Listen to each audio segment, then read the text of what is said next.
I bring greetings from President Monaco, who'd love to be here, but he is on university business in Europe. So I have the great fortune of being here instead, representing the university.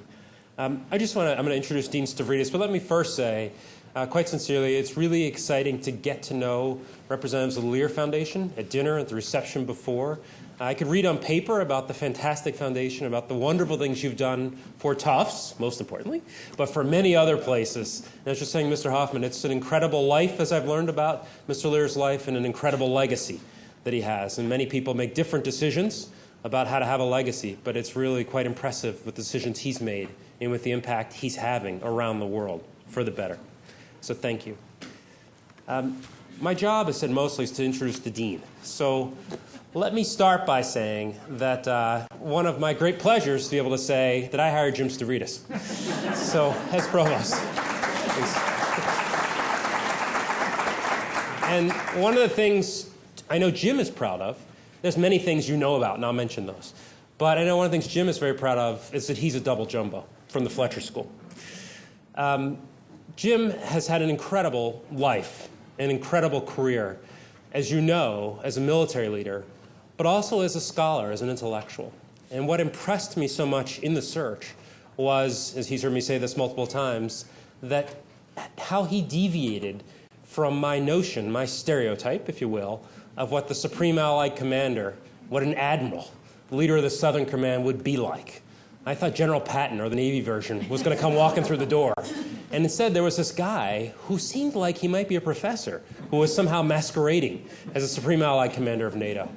I'm so glad that he's finally come to his true home, which is the Tufts University in the academic world. And he's done such a fantastic job here in his short time thus far at the Fletcher School. So I give you Jim Stavridis, your dean.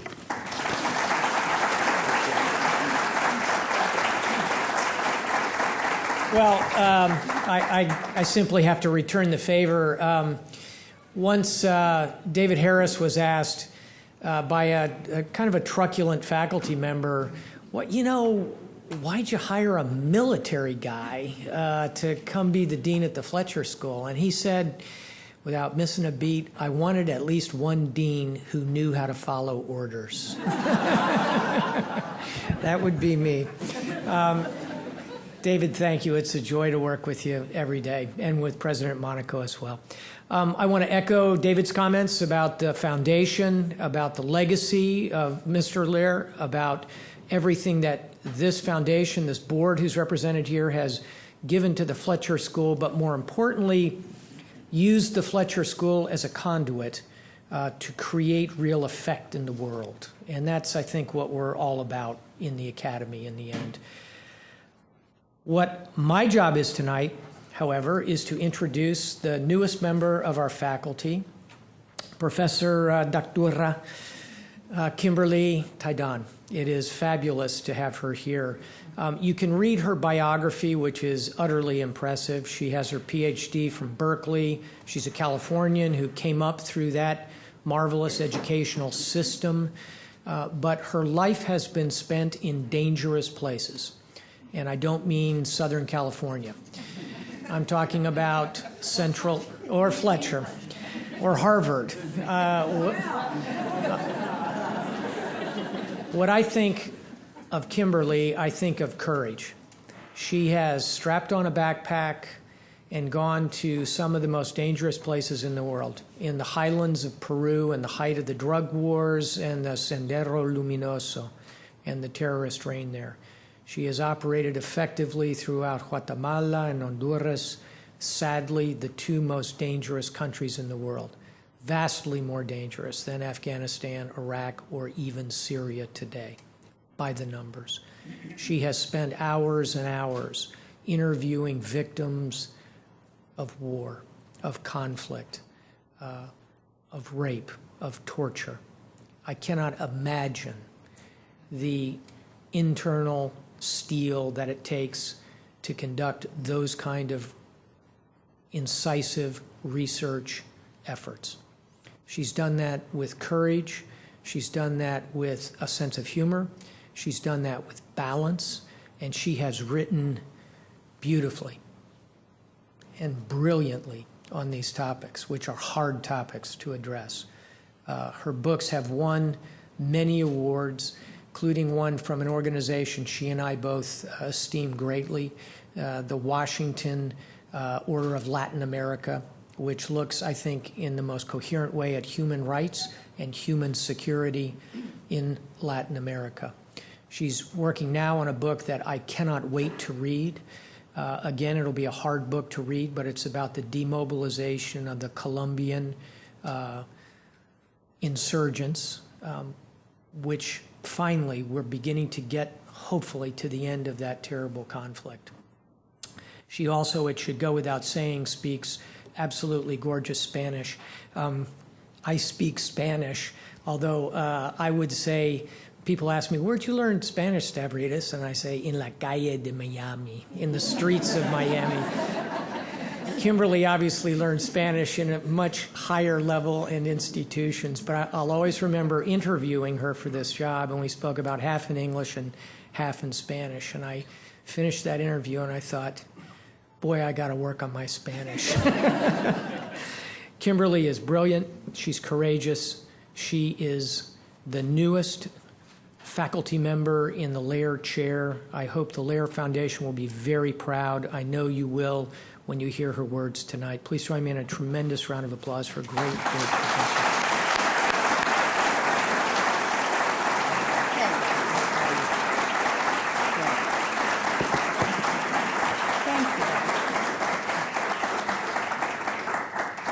So if you're in my class, you know the fact that I'm holding 3 instruments. A lot can go wrong, okay? But I'm going to do my best not to descend into techno inferno and to go right ahead and start now.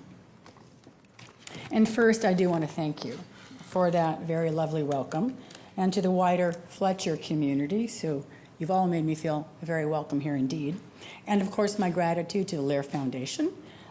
This professorship allows me to continue to research, write, and think about issues that have fascinated me for all of my adult life. I'm a lucky person. I work on precisely the things that matter most to me. I feel very fortunate. So, this evening, I want to share with you some ideas from a book that I'm currently finishing, Sex and the Security Council, Towards a Greater Measure of Justice. And yes, my editors like the name. They think they finally have an academic book that might sell. We hope. And in addition to moving from my book, I want to engage with the recently published UN Women's Global Study on the implementation of Resolution 1325 and the broader Women, Peace, and Security agenda. Weighing in at 418 pages, I think there might have been some internal conflicts and compromises made over what was going to go in and not. You get your 100 pages, I get mine. So you've got a 418-page document. There you have it.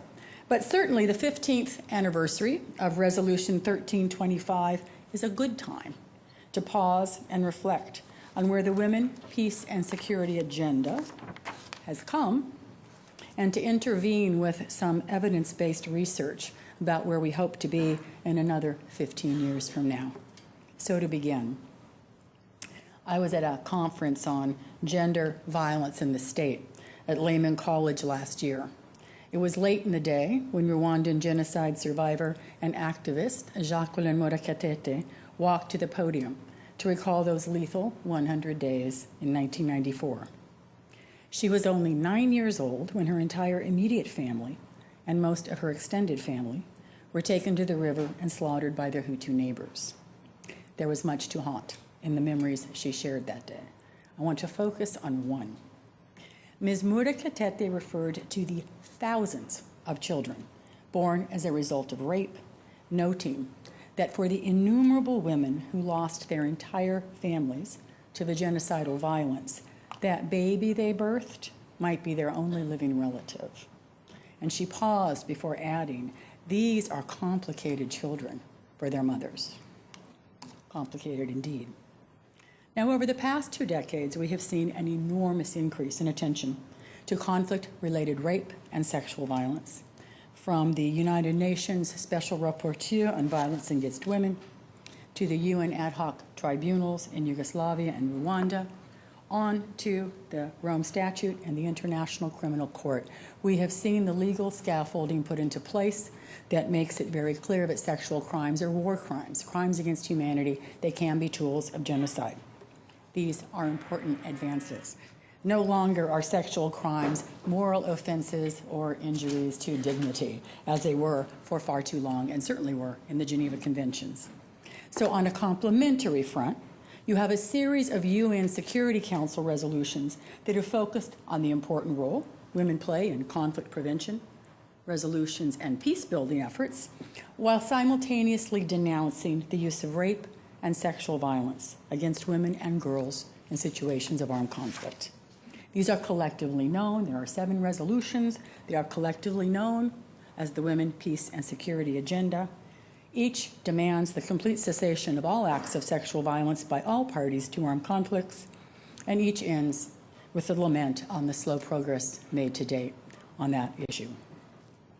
The Women, Peace, and Security Agenda and various sexual violence summits and celebrity spokespeople, I'm thinking here of you, Angelina Jolie, have overwhelmingly focused on women and girls as victims of sexual violence during armed conflict. I want to talk about what's absent on the agenda as it exists today, and I would say it's going to continue for a while after reading those 418 pages. Strikingly absent are women as violent political actors, men and boys as victims of sexual violence, not just perpetrators, children born as a result of wartime rape and sexual exploitation, and frankly, the broader goal of gender equality. The focus on conflict-related sexual violence against women and girls, it's all like one word, hyphenated at times. It draws our attention to the front lines of war and to the extraordinary forms of sexual violence bracketed in time, which may result in obscuring the less dramatic, yet everyday forms of gender-based violence that distort the lives of women and girls, men and boys. It also leaves men and boys as perpetrators hovering in the margins of the resolutions, or, as in 2106, those secondarily traumatized as forced witnesses to the sexual violence against family members. So in what follows, I want to draw on research I've been conducting for a long time in Peru and Colombia, relevant comparative research and literature to briefly, I've told myself all day, briefly explore 4 themes. I always have, if you're in my class Tuesdays and Thursdays, one more thing to say. So I'm going to try not to do that today. I want to begin by looking at how the Truth Commission I worked with in Peru implemented a gender focus in our investigations and our final report. We were influenced by the feminist campaign to break the silence around rape as an intrinsically emancipatory project. They actively sought out first-person accounts of rape understood to be the emblematic womanly wound of war. I want to analyze what this hyper-focus on rape and sexual violence brings into our field of vision and what it may obscure. Between the trope of unspeakable atrocities and the call to break the silence, a whole lot was being said, and women said a whole lot of it. A critical rereading of the TRC's 2003 final report reveals that women spoke frequently about the systematic violation of their social, economic, and cultural rights, injuries that cannot be reduced to the violation of bodily integrity, as horrible as those violations may be. So I want to talk a bit with what women have spoken with me about over the years. Outside that victim-centered space of the Truth Commission, women narrated much more complicated stories about war and its effects, and about the multiple roles they assumed during the armed conflict and its aftermath. And in those nuanced stories, women challenge common sense notions of gender and war, and they provide us with an opportunity to think beyond rights and remedies to a more robust sense of gender and harm, of gender and justice. Number 2, I will turn to the former female combatants with whom I've worked in Peru and Colombia, from the Shining Path to the FARC to the ELN. These are guerrilla organizations in which women have comprised 30 to 40% of the militants. These women and girls belie essentializing arguments that assume women are naturally peace-loving and exert a pacifying influence on those around them. Perhaps listening to these former combatants and their complex motivations for joining violent political groups can help us think beyond the impact of war on women to understanding women in and at war. 3, I'm about then to discuss how rape between men was a form of establishing relations of power and domination at the nexus of gender, ethnicity, and social class. The literature on male-dominant environments, such as armed groups, indicates that these groups utilize elaborate socialization mechanisms that are especially relevant to understanding the roles that some men will play during conflict. From illegal armed groups to state-sponsored militaries, induction into male-dominant groups frequently involves brutal, dehumanizing and demeaning, and frequently very sexualized forms of rites of passage, which in turn establish hierarchical relations between the men. Exploring these internal dynamics forces us to reconsider militarized masculinity as a uniformly shared identity and to question its explanatory or predictive value with regard to the use of sexual violence against civilians. I want to conclude that section of my talk by illustrating how men are both perpetrators and victims of sexual violence, and what the erasure of the latter means in terms of gender-based violence, essentialisms, and the politics of victimhood. 4, I want then to consider children born of wartime rape and sexual exploitation. In the past decade alone, it is estimated that tens of thousands of children have been born worldwide as a result of mass rape campaigns or wartime sexual exploitation. What do we know about these children? Now, one component of the Women, Peace, and Security Agenda is Resolution 2122. This resolution, in addition to insisting on the need to protect children from rape and sexual violence in armed conflict and post-conflict situations, specifically states, and here I quote, the need for access to the full range of sexual and reproductive health services, including regarding pregnancies resulting from rape, without discrimination, end quote. There's nothing said about the outcome of those pregnancies, nor about their meanings for the mothers and the children. What about these living legacies of sexual violence? As I shall argue, although children born of wartime rape have remained largely invisible on the international agenda, empirical data indicates they are not so invisible in the families and communities in which they live. At the local level, I found these children are frequently hidden in plain sight. So I have an ambitious agenda, and temporal reality may infringe on my plans. So I prepared an executive summary because I thought it was important in the event I have to stop before I reach everything. And that just kind of sums it up. You know? People always say, you anthropologists make things so complicated. No, they are complicated. We just refuse to make them simple-minded.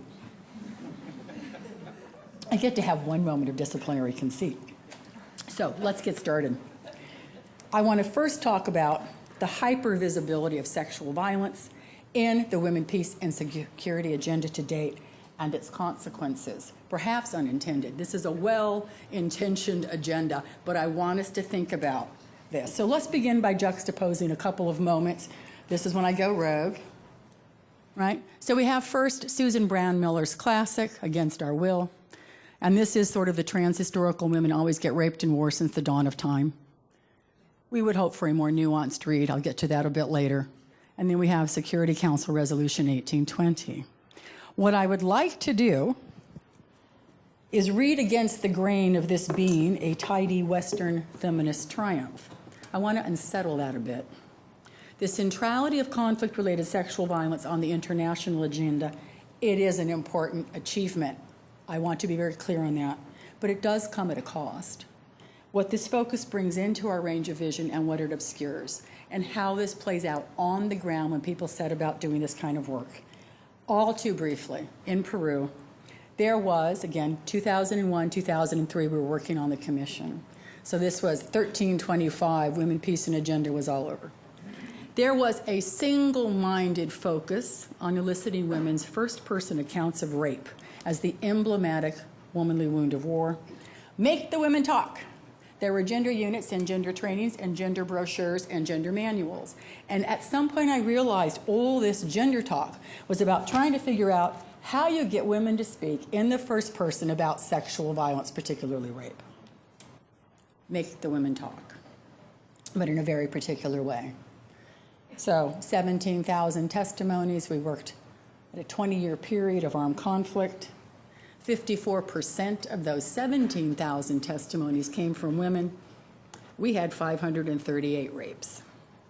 This repeats across every Truth Commission report I have ever read, is the fact that we end up with these statistics that have nothing to do with reality.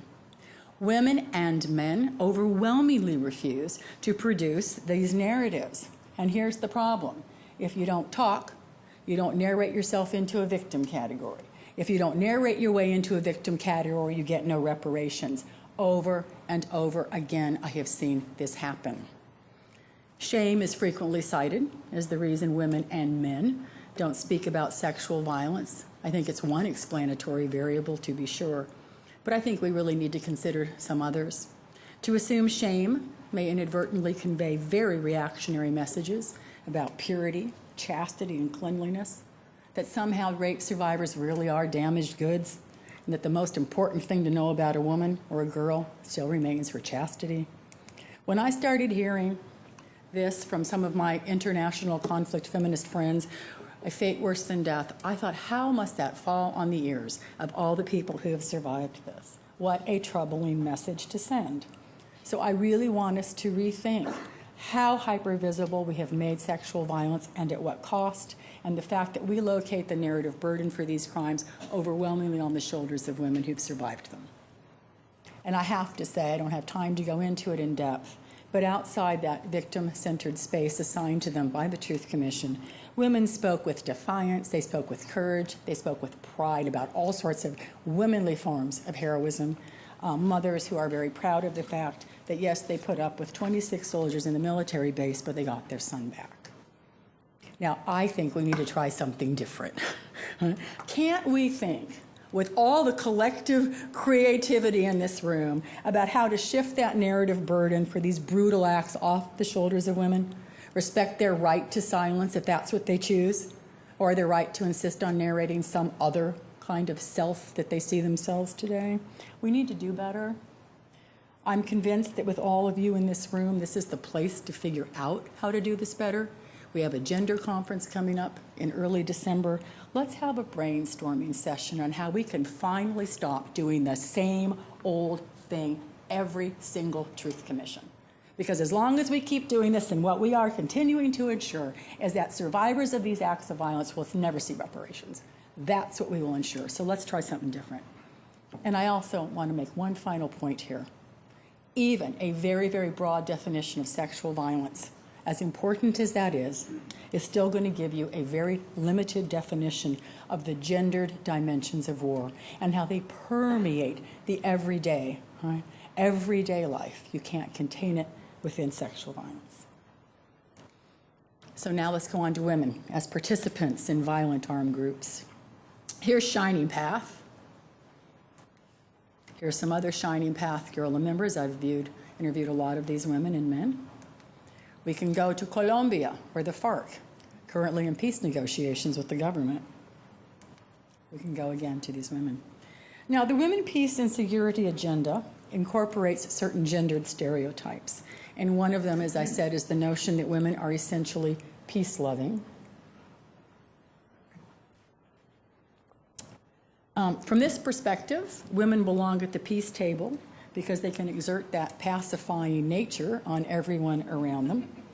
I think women belong at the peace table because they had a stake in the conflict, and it means they have a stake in its resolution. Now, as I mentioned, look at the composition of Shining Path, the FARC, and the ELN.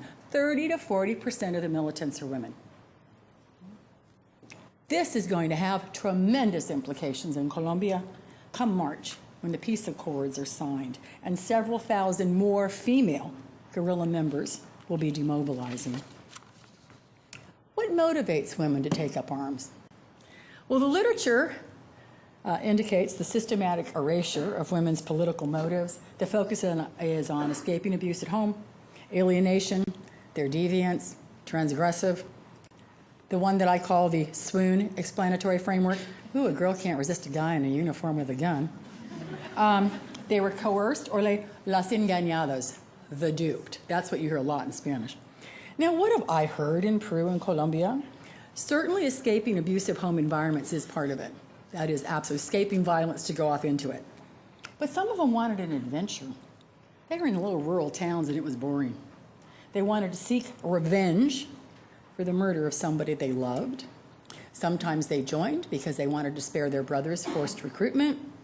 They wanted to fight for social justice. They saw only poverty around them. Some loved holding a gun because when you walk down the street with a gun, people get out of your way and give you some respect. In some regards, their motives weren't so different from the many, many men with whom I've spoken. And yet, DDR remains one of those areas of transitional justice that seems to be virtually impervious to gender studies. Diane, we've been writing about this for a long time, and I've included a slide for you. I'll get to it in a moment. They read us, they cite us. I don't know what they're doing when they design these programs. It's astonishing. I'll get to some photos in a minute. This remains, DDR, a highly securitized, technocratic exercise, that black box, shove in the combatant and out comes a civilian. I still am trying to figure out what goes on in the black box. All right? Now, this is DDR, dismantling the machinery of war. And they always point out that the R is the weakest link in the chain. What does it mean to reintegrate all these people? So, hold on to that. Now, in Colombia, DDR, and el enfoque diferencial. Now, I became very interested in trying to figure out what is this differential focus people keep talking about? What does it mean? Differential from who? From what? DDR is a highly gendered enterprise. So who are the targets of the differential focus? Women, minorities, indigenous populations, children, the disabled, LGBTQ, and the elderly. Men, evidently, are just the generic category of the human against which others are marked and somehow deviate to various degrees. Thus, we need a differential focus on them. This leaves heterosexual, non-indigenous, fully capacitated, violent male combatants as the norm against which everybody else seems to be different. Now, certainly some men are going to be included in that differential focus. But it's going to be because they're disabled, because they stepped on a landmine, or they're indigenous, right? Or their age, not their gendered identities as men and as violent men. Consequently, men and masculinities are left largely unexplored, reminding us that research on men is as old as scholarship itself. But a focus on masculinity and men as explicitly gendered human beings is relatively recent, and we need to keep knocking on the DDR door. I think some of those male former combatants should also receive a differential focus if it means we can recognize they aren't the generic male. Most men do not kill. Most men do not rape. Most men are not violent. And they're all too invisible in war-torn countries. But let's consider the women again. Now, hark, I don't want you to see that just yet. Okay, women and girls, Diane, this is where you and I come in, are frequently defined as non-combatants. Right? This has horrible material consequences in terms of the benefits they will not receive, the programs that will be oblivious to their particular needs. They're not considered security threats the way demobilized males are, so they're not priority in transitional periods. And that differential focus that I was talking about kind of looks like this. Now, this slide is so wonderful, I must take a moment on it. Every once in a while, there's something that's just so awful you could not have wished for more. And this is one of those. So this was part of a flyer campaign designed by the public relations firm, multi-million-dollar firm that was brought in by the Colombian government and Ministry of Defense to design DDR for women, that differential focus. Now, you have to really absorb it, right? So at first you think you're looking at a makeup ad, don't you? Right? And you've got, usually, what is it, guns for cash? This is guns for lipstick. So you've got liberty, love, tranquility, and happiness. Smile and freedom with a permanent effect. I don't know what that one means. Call the closest military unit so you can smile and become the mother you've always dreamed of being. Gorilla, feel like a woman again. Demobilize. I will let it wave over you. It takes time, I know. Evidently, you demobilize men, you re-domesticate women, right? This is the reassertion of traditional gender regimes. It's not particularly subtle. Sometimes I think they should at least make it harder for us to critique them. And it also completely erases women's political protagonism. Now, we may deplore both their ends and their means, but I think we at least need to understand the political content of why so many women do pick up arms and participate in violent groups. And when we don't understand women's political protagonism, we get things that look like this. These are the negotiations currently going on in Havana between the FARC and the Colombian government. Now, is there anything striking to you about the demographics? There is occasionally a woman in the photo, but as the women's groups in Colombia say, ella es un adorno y nada más. She's just an ornament and nothing more. They just stick her there. You did see women when they brought in all the victims' associations to meet with the peace negotiators, and it was just astonishing, the male guardians of peace and the feminization of civil society. So this is 2015. This is 15 years of trying to talk about how important a role women should play in peace negotiations. 2015, they should know better. I'm giving them a Hasselhoff. Yes. And if you don't know what a Hasselhoff is, you obviously don't know feminists have good sense of humor and great memes. So I'm going to let you can pull out your iPhone and discuss among yourselves and figure it out.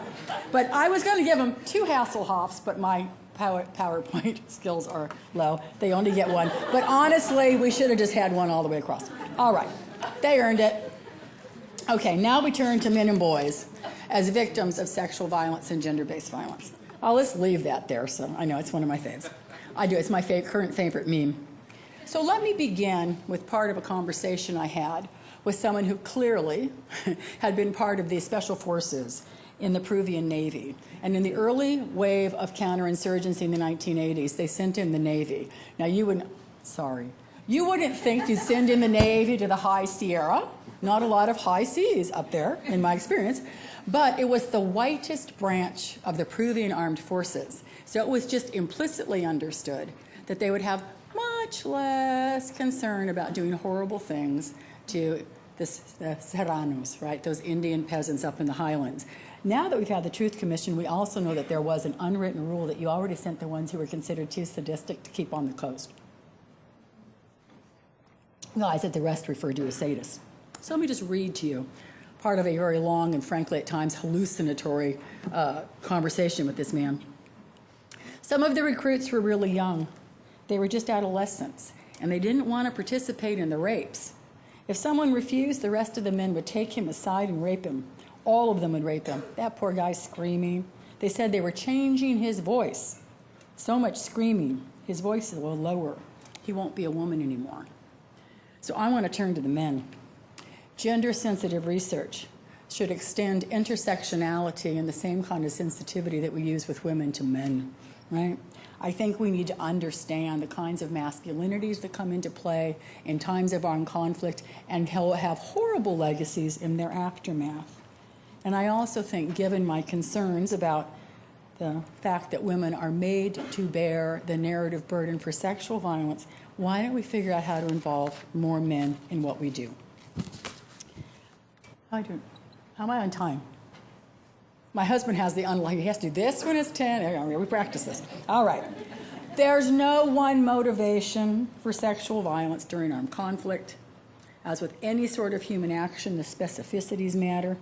And the specificities, indeed, are so important if we want to move beyond that. Oh, boys will be boys. Testosterone is such a toxic thing. We need to understand when and where sexual violence occurs, which individuals or groups are targeted and why, who the perpetrators are and the types of sexual violence practiced, and how these vary across time, space, and armed groups. There's nothing inevitable about sexual violence. We have a whole new wave of research, Libby Wood very much influencing all of us, and you can find armed conflicts in which there's virtually no sexual violence. We would want to understand how it is reined in. So the inevitability argument doesn't hold. My research certainly does demonstrate the patterns of sexual violence. They varied enormously across groups in the conflict. If we think of Peru's Shining Path guerrillas, we're more inclined towards sexual slavery and mutilation, forced nudity, forced abortions. The Peruvian armed forces were more likely to engage in sexual torture and gang rape. And indeed, in my research, and pardon the details here, but when women described their experiences of rape, when it was the soldiers, it was never one, it was always several, and they would rape the women till they couldn't stand up. These are very, and again, pardon me, but these are very bloody rituals. They perform horrible and yet very effective ways of creating social cohesion. These are blood ties that get established, right? And women's bodies are the way they do it. I think it's important for us to understand that. However, and I have to tell you, doing research on this with men has been tough. Not just wanting them to talk about their own experiences of having been violated, but trying to get men to speak in the first person and place themselves at the scene of a rape. I have found that very few men are willing to do that. We have these, the paramilitary chiefs in Colombia that will stand up on TV and talk about the 2,000 people they killed, but they didn't rape anybody, no. So I can't ever figure out how you had anyone raped because I've never seemed to find any rapists around. So I think we really need to talk about this. So where do you think the soldiers learned this behavior? Where did they acquire such a virulent disdain for people? I think we need to look at the barracks, and we need to look at how brutal military training is in many Latin American countries. Right? Young rural men swelled the lowest ranks of the army in Peru. They were subject to this absolutely horrific stories that are akin to anything a woman's ever told me. Los antiguos, the senior officers and more seasoned soldiers, referred to these young men as los perros, the dogs. The former soldiers I've interviewed summed up their basic training as la perrada, a dog's life. Lick the floors of filthy latrines, sleep with dirty flea-infected blankets, kill dogs and be forced to eat their raw flesh. These men have described severe beatings and lacerating verbal harassment. This needs to be understood and changed. And included in the verbal harassment were all sorts of ethnic insults. I don't have time to go into this, but I've worked on this idea of racing rape, because one of the things that's really interesting, again, at looking at how hierarchies are established. When the soldiers would go out into communities to rape, the lighter-skinned women would be turned over to the officers, the darker-skinned women to the troops. And if you were turned over to the troops, you got una pichana, which comes from Quechua to sweep, and it means that you were swept through every man in the platoon. Sometimes that was 40 of them. And if all the officers and troops were going to rape the same women, you started with the highest official, and you went on down to the lowliest recruit. That repeats also in the bases in terms of who went first with the raping. I'll say one more thing, and then I have to go on and talk a little faster. With this gets erased in the stories we know, in the essentialisms we tell. When we go back now over testimonies in the Truth Commission, and we don't just look at the coded database, we go back to the testimonies, fully 1/3 of men reported some kind of sexualized form of violence. It was coded as torture. Women get raped, men get tortured, even when men came forward and said they'd been raped. Evidently, that just didn't fit into the coding mentality. It gets erased, and that has consequences in terms of the essentialized binaries that we've worked so hard to deconstruct. And with that, I turn to my final part. And again, this is so problematic. And this doesn't change in that 418 pages. There is one line in there about how men can be our allies, but somehow they can only be secondarily traumatized. That's so wrong-headed. Okay, and so again, we want to take apart militarized masculinity, infuse intersectionality, and figure out all the hierarchies and how they're created in these armed groups. Okay, and finally, this topic's so close to my heart. I think I have 5 minutes left, but even if I have to talk fast, I am going to talk about this. This is something about which, where's Provost Harris? Oh, he may have left. We're going to be coming. Oh, okay, because we're going to be coming out to his office looking for collaborative seed money for this. So I thought it was good to warm him up to it. All right, let's go back to proof for a few minutes and to the testimonies I mentioned. Now, women, as I told you, they refused to narrate first-person accounts of rape. But they sure spoke a whole lot about some other things. So when I started thinking about the kids, thinking of that day in Lehman College with Jacqueline Murakatete and these complicated children, I went back to the final report. Volume 6 and the chapter entitled Sexual Violence Against Women. Problematic, of course, because we've already decided men don't have sexual violence. I leave that aside. In that one chapter, I found 37 references to girls and women impregnated as a result of wartime rape or exploitative sexual relations. Mostly these are third-party reports, and the women speaking refer to the phenomena of unwanted pregnancies in the plural. They ended up pregnant. They kept coming up pregnant. They narrate this in the voice of the witness rather than that of the victim. All the armed groups are named. Shining Path, Tupac Amaru, the Army, Rondas, everyone. Now, the TRC does acknowledge that these children may suffer the consequences of their violent conception, but the reader is left with no further information about just what those consequences might be. The women indicate the guerrillas, and this would be true of the FARC also in Colombia, frankly, the guerrillas frequently forced women and girls to have abortions. When they somehow were able to carry a pregnancy to term, the babies were forcefully taken away. There are fleeting references to babies who died shortly after birth. That singular focus on compiling first-person accounts of rape and sexual violence in order to break the silence about these crimes just reduced these children to a mere coda. What happened to all those babies? I ask myself that. What happened to all of them? And who else was talking about them? And here I have to conclude, so I'm going to skip over all sorts of things, but I have to say something about the names. Once I started talking about this with people, I found every single researcher who has worked in a post-conflict country has heard these names. I now realize these kids were all around me when I was working. I just didn't get it. So here are some of the names these kids are given. Rwanda, collectively labeled unwanted children, children of banned memories, children of hate, genocidal children. Some of the individual names include Little Killer, Child of Hate, Amidal Loss, and The Intruder. That's one, a very interesting one. Kosovo, Children of Shame. East Timor, Children of the Enemy. In Vietnam, they're referred to as the Dust of Life and American Infected Babies. Nicaragua has monster babies. Guatemala has soldaditos, little soldiers. Uganda, 3 names that are very resonant. I don't have time to say more about them. Only God knows why this happened to me. I'm unfortunate. Things have gone so bad.